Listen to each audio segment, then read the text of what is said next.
గారు సంపాదకుడు స్థాయిలో వెళ్ళి అసెంబ్లీ కార్యదర్శి ముందు లెంపలేసుకున్నారు. అయ్యా తప్పైపోయింది, పెద్దల సభలో గలభ.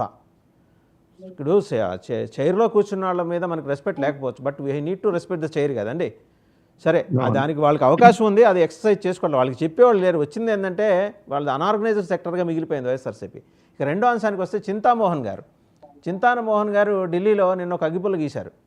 నేను వాళ్ళని కలిశాను, నాకు తెలిసిపోయింది. ఆయన ఈ మధ్య ఆస్ట్రాలజీ కూడా చెప్తున్నారు, 2027లో జమిలీ వచ్చేస్తుంది, బీ కేర్ఫుల్ అని చెప్పి రేవంత్ రెడ్డి గారికి, చంద్రబాబు గారికి కూడా హెచ్చరిక జారీ చేశారు.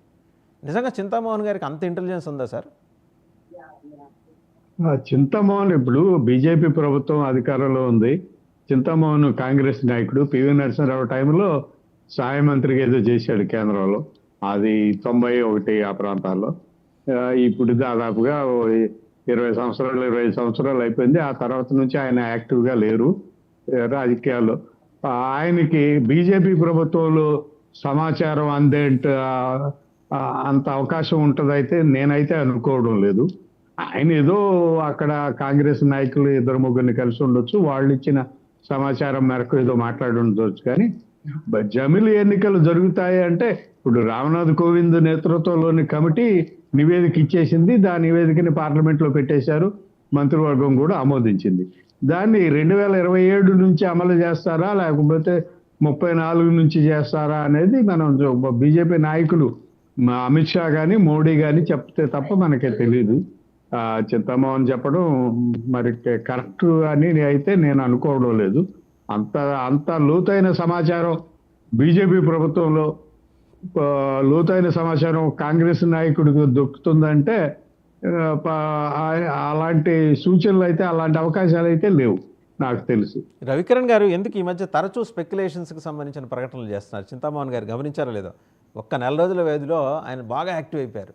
ఆయన ఏమన్నా easy becoming closer to BJP or ఢిల్లీలో ఏదన్నా చక్రం తిప్పే ఆలోచన, లేకపోతే పీసీసీ ప్రెసిడెంట్గా తనని నియమించాలని చెప్పేసి అధిష్టానం దృష్టిని ఆకర్షించడానికి చేస్తున్న ప్రయత్నాలు అంటారా? ఎలా చూడొచ్చు దీన్ని?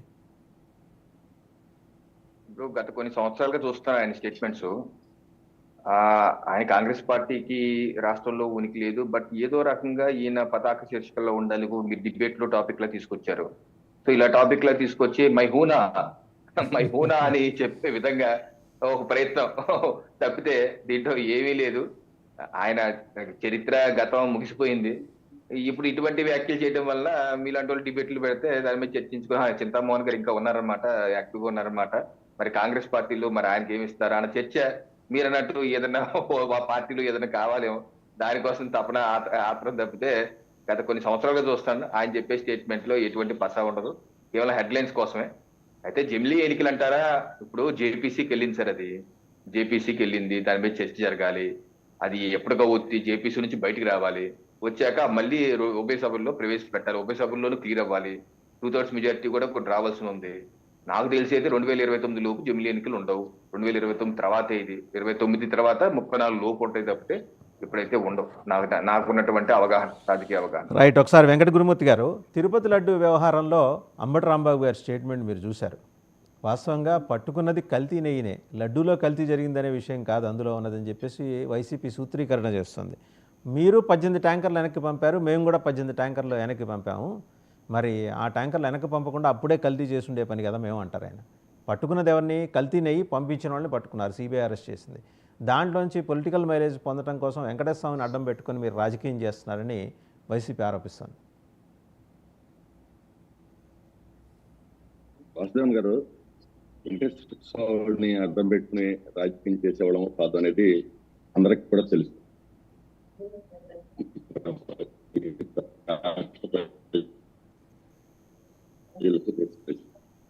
ఎందుకంటే తప్పు జరిగింది కాబట్టి చేశారండి, ఉన్న అరెస్ట్ చేస్తారని, తప్పు చేశారు కాబట్టి అరెస్ట్ చేశారు, అదే మాట చెప్పారు.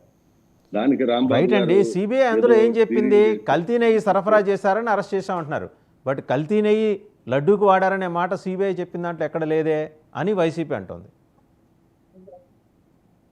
వివరాలని చెప్తారు, తొందర ఎందుకండి, అరెస్ట్ చేశారు కదా. ఇప్పుడు వాళ్ళు ఒక దర్యాప్తు సంస్థ, వాళ్ళు అరెస్ట్ చేశారు, అన్ని విషయాలు చెప్తారు, ఖచ్చితంగా జరిగింది, ఎవరు కంగారు పడాల్సిన అవసరం లేదు. తప్పు చేసిన వాళ్ళు శిక్ష అనుభవించక తప్పదు.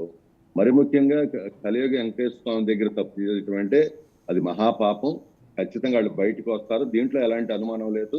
ఇప్పుడు వేసింది సాక్షాత్తు తిట్టేశాము. ఈ ఎవరైతే చేసి తప్పు చేశారో వాళ్ళని తీసుకొస్తున్నారు, ఇంకా ఉంటే వాళ్ళని కూడా తీసుకొస్తారు. ఈ లోపలే ఆయన కంగారు పడాల్సిన అవసరం లేదు. తప్పు చేశారు కాబట్టి అరెస్ట్ చేశారు, దాంట్లో ఎలాంటి అనుమానం లేదు. తప్పు జరిగింది కాబట్టి అరెస్ట్ చేశారు. కాబట్టి ఈ రేపు పూర్తి వివరాలు కూడా ఇవాళ కాకపోయినా రేపైనా తెలుస్తాయి, ప్రపంచానికి తెలుస్తుంది. మీ టీటీడీ బోర్డు మెంబరు, మీరు ఏర్పాటు చేసిన టీటీడీ బోర్డు మెంబర్ ఇంతకుముందు వైసీపీ గవర్నమెంట్లో కూడా ఉన్నాడు, శివసేన ఎంపీ, బీజేపీ సిఫార్సు తోటి వచ్చాడు. ఆయన అయోధ్యకి 1,00,000 లడ్లు పంపించాడు. దాంట్లో కూడా కల్తీ జరిగిందా? దాని మీద ఎందుకు సిబిఐ మాట్లాడట్లా? దాని మీద ఎందుకు ఇన్వెస్టిగేషన్ నడవట్లా? వెంకట గురుమూర్తి గారు, అవసరం అనుకుంటే దేని మీదైనా సరే ఎంక్వైరీ చేయగలం. ఖచ్చితంగా అవసరమే అండి. 1,00,000 లడ్లు పంపించినప్పుడు అది అవసరం కాదని మీరు ఎలా అంటారు? అవసరమే. 1,00,000 లడ్లలో కూడా కల్తీ నెయ్యి పంపించి ఆయనకి అయోధ్య రాముడికి మీరు కల్తీ నెయ్యితో చేసిన లడ్డు ప్రసాదంగా పెడతా. ఆయన కడుపు నొప్పి వస్తుంటుంది కదా గ్యారంటీగా కల్తీ జరిగింది. ఐ థింక్ మీ దగ్గర సిగ్నల్ కొంచెం వీక్గా ఉన్నట్టుంది. దాని మీద కూడా ఎంక్వైరీ చేస్తా ఉండాలి. రైట్. ఒకసారి పసుపులేటి సురేష్ గారు, మీరు తిరుపతి వాస్తవ్యులు కదా? సార్ వాసుదేవ్ గారి చట్టం మాకైనా ఒకటే, ఎవరికైనా ఒకటే చట్టం. సరే, ఒకసారి సురేష్ గారు కైండ్లీ కంక్లూడ్ అండి. మీరు తిరుపతి వాస్తవ్యులు, లోకల్గా ఎన్ని ట్యాంకర్లు వచ్చినాయి, ఎన్ని ట్యాంకర్లు పోతున్నాయి, అన్ని దగ్గర నుంచి మీరు చూసుంటారు. వాళ్ళ హయాంలో 18, వీళ్ళ హయాంలో, మీ హయాంలో 18.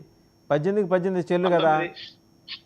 19 సార్. ఇప్పుడు నేను ఒక మాట చెప్తాను సార్. దేవస్థానం అనేది స్వయం ప్రతిపత్తి కలిగినటువంటి సంస్థ. ప్రభుత్వాల్లో అజమాయిషి ఉంటది, కానీ అక్కడ పరిపాలన ఏ ప్రభుత్వం వచ్చినా కూడా అక్కడ ఒక స్ట్రక్చరేట్ గా నీట్ గా జరిగేటువంటి పరిస్థితి. దాన్ని మనం ఎక్కడ కూడా ఎవరు కూడా తప్పు పట్టాల్సినటువంటి పని లేదు. ఖచ్చితంగా తప్పు పడతాం. మీ హయాంలో జేఈఓ ఆఫీస్కి జిఆర్లను పిలిపించుకొని మాట్లాడతారా మీరు? జిఆర్లు అక్కడ సుప్రీం, వాళ్ళని పిలిపించుకొని మీరు మాట్లాడి మేమంతా వ్యవస్థ ప్రకారం జరుగుతుంది, జిఆర్లు వచ్చి జేఈఓ ముందు చేతులు కట్టుకోవాలా? ఏం చెప్తారండి మీరు? ఏం చెప్తారు? ఇప్పుడు చేయి కట్టుకొని నిలబడమని చెప్పలేదు. మీరు చేయి కట్టుకొని నిలబడింది ఎక్కడన్నా చూసారా?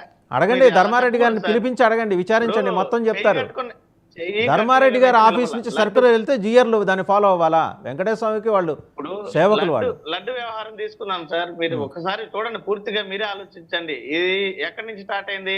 చంద్రబాబు నాయుడు గారు 100 రోజుల మంచి ప్రభుత్వం గురించి తీసుకొచ్చే సందర్భంలో ఆయన డిక్లేర్ చేసేశారు, కల్తీ జరిగిపోయింది, కల్తీ లడ్డులు తయారైపోయాయి, భక్తులు తినేశారు, స్వామివారికి సమర్పించేశారు. ఆయన డిక్లేర్ చేసేశారు. ఎక్కడ జరిగినట్టు అనుమానాలు వస్తున్నాయి, మాకు సమాచారం ఉందని చెప్పలా, జరిగిపోయిందని చెప్పేశారు. ఒక ముఖ్యమంత్రి స్థాయిలో ఉన్నటువంటి వ్యక్తి యావత్ ప్రపంచంలో ఉన్నటువంటి భక్తుల మనోభావాలను కూడా దృష్టిలో ఉంచుకోకుండా ఈ రకంగా ప్రకటన చేశారు. దానికి వెంటనే అగ్నికి ఆజ్యం పోసినట్టు డిప్యూటీ సీఎం పవన్ కళ్యాణ్ గారు వెంటనే సనాతన ధర్మము, వారాహి డిక్లరేషన్, వారాహి యాత్ర, ఈ రకంగా వెంటనే తిరుపతిలోకి రావడము, ఇక్కడ డిక్లరేషన్ ప్రకటించేసి, అఫ్ కోర్స్ అది ఇప్పుడు మరుగున పడిపోయింది. ఆ డిక్లరేషన్ ఏమైందో, సనాతన ధర్మం ఏమైందో మనకు తెలియదు కానివ్వండి. మరి ఈరోజు వాస్తవానికి వచ్చేసరికి దాని మీద వేసినటువంటి సిట్ ఏం చేసింది? అరెస్టులు చేశారు, దాని మీద విచారణ చేశారు. ఎక్కడైనా కూడా లడ్డూలో కల్తీ జరిగిందనేటువంటి పదము ఆ రిపోర్టులో ఉందా అనేది మా ప్రశ్న. ఎక్కడ దాంట్లో చెప్పింది ఏంది? వాళ్ళు AR dairy, Vaishnavi dairy, Bhole Baba డైరీల నుంచి ట్రాన్సాక్షన్స్ జరిగాయి, వ్యాపార లావాదేవీలు జరిగాయి. వీళ్ళు వాళ్ళ దగ్గర నుంచి కొనుగోలు చేశారు, వాళ్ళు వీళ్ళ దగ్గర నుంచి కొనుగోలు చేశారు, ఎక్కడి నుంచి తెచ్చింది అక్కడి నుంచి వచ్చింది అనే రకమైనటువంటి వివరణ ఇచ్చారు. అవకతవకలు జరిగాయి, కొనుగోలులో ధరల్లో అవకతవకలు జరిగాయి అనేటువంటి ప్రస్తావనలు రిపోర్ట్లో ఉన్నాయి. మరి లడ్డూలు కల్తీగా తయారయ్యాయా లేదా అనేది స్పష్టత ఉందా? లేదు. మరి అవన్నీ లేకుండానే ముందుగానే వీరు ఏ రకంగా రాజకీయ లబ్ధి కోసం మాత్రమే వీళ్ళ మీద ఉన్నటువంటి వ్యతిరేకతను కప్పిపుచ్చడానికి ఎప్పటికప్పుడు కొన్ని రకాలైనటువంటి ఇష్యూలను బయట తీసుకొస్తున్నారే తప్ప వీళ్ళు ఇచ్చినటువంటి వాగ్దానాలతో ముందుకెళ్లాలనే ఉద్దేశం లేదు ఈ కూటమి ప్రభుత్వానికి. కాబట్టి ఇలాంటి చవకబారు విమర్శలు చేసి మరింతగా ఈ కూటమి ప్రతిష్టను వాళ్ళు దిగజార్చుకున్నారు తప్ప మాకే. రైట్, థ్యాంక్ యూ సురేష్ గారు. ఎనీహౌ అసలు పూర్తి సమగ్రంగా దర్యాప్తు జరిగిన తర్వాత పూర్తి వివరాలు బయటకు వస్తాయి. థ్యాంక్ యూ సురేష్ గారు, గోపి గారు, శివపార్వతి గారు, రవికిరణ్ గారు, వెంకట గురుమూర్తి గారు, అందరికీ ధన్యవాదాలు. సో చూసాం కదా, ఫైనల్గా అన్నయ్య క్లారిటీ ఇచ్చేశారు. తన ఆశయాలు, తన లక్ష్యాలు తమ్ముడు పవన్ కళ్యాణ్ నెరవేరుస్తున్నాడు. తాను రాజకీయాల్లోకి వచ్చే ప్రసక్తి లేదు, వాళ్ళని కలుస్తున్నాం వీళ్ళని కలుస్తున్నాం కాబట్టి వెంబడే నాకు అంటగట్టద్దు చెప్పి మీడియా ఫ్రెండ్స్ అని చెప్పి వాళ్ళకు కూడా విజ్ఞప్తి చేశారు ఆయన. సో ఆయన క్లారిటీ ఇచ్చారు. బట్ స్టిల్ ఏంటంటే ఒక జనరల్ ఒపీనియన్ అబ్జర్వేషన్ ఆయన రాజకీయాల్లోకి వస్తారు. ఆ రోజు రాజకీయాలు వదిలేసి నేను సినిమాలు చేసుకుంటానని చెప్పారు. అలాగే మళ్ళీ సినిమాల్లోంచి తమ్ముడు పార్టీకి మద్దతుగా ఇస్తూ నిలబడ్డారు. కాబట్టి ఏ క్షణంలో